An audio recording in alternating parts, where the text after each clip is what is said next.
The Salem witch trials occurred in Salem, Massachusetts between the years 1692 and 1693. These trials contained many casualties, including death, torture, and arrest. 200 townspeople were accused, 150 arrested, and 20 people died.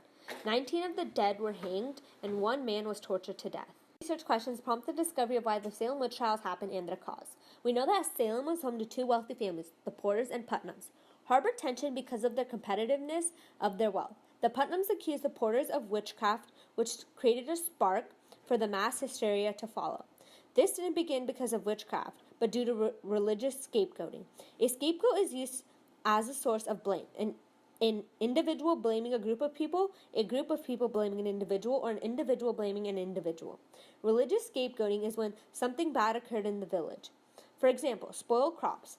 The farmers would blame and persecute these witches because they thought it was their religious right. This conflict occurred for about a year, with no compromise other than the public apology given towards the witches' families by Anne Putnam in 1706. Prior to the Salem witch trials, Salem was known for being a town that dealt with various illnesses. In the 17th century, there were smallpox epidemic. Sanitation was very bad, and the citizens had always been paranoid about being attacked by the Native American tribes, which lived a fair distance away from Salem.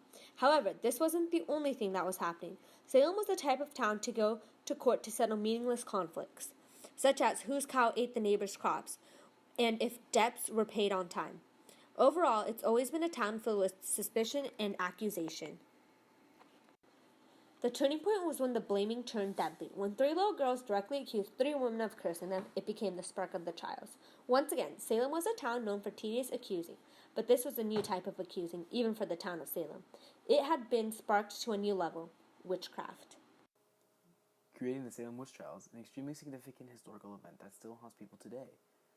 As you can see, the hangings were brutal and simply uncalled for at one point, 4 people were hung together and taken away from their families for doing something they simply had not done.